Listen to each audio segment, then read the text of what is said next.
Hello guys, sa nangutana day na ako no regarding sa mong panagbalik sa kong bana.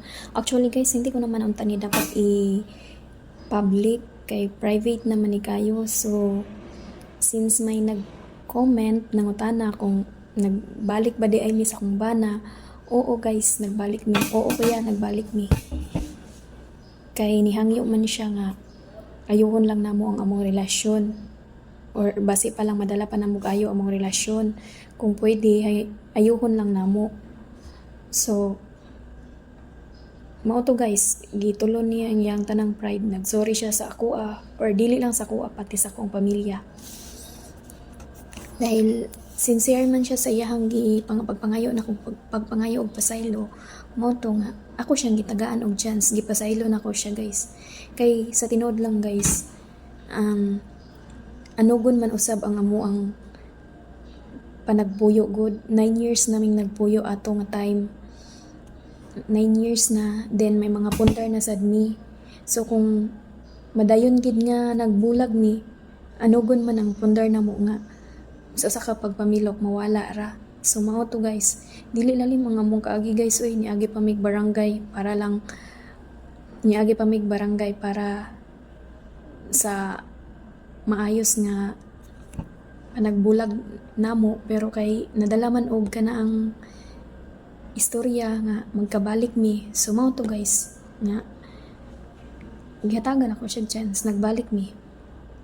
Mao to giayo na mo ang amo ang relasyon.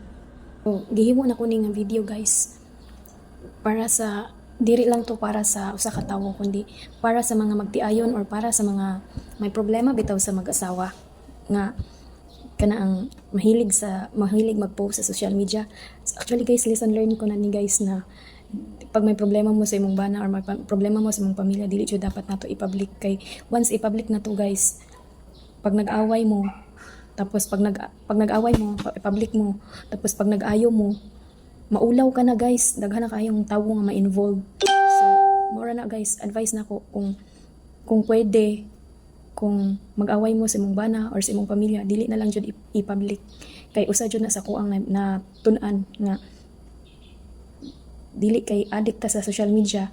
Usa na sa natun-an ako nga dili gid maayo di ay nga mag-public ta sa tuang problema, kay daghan kaayong mga marites diri sa social media. Mahibaw-an jud ang tanan natong mga problema kung ato ang i-public.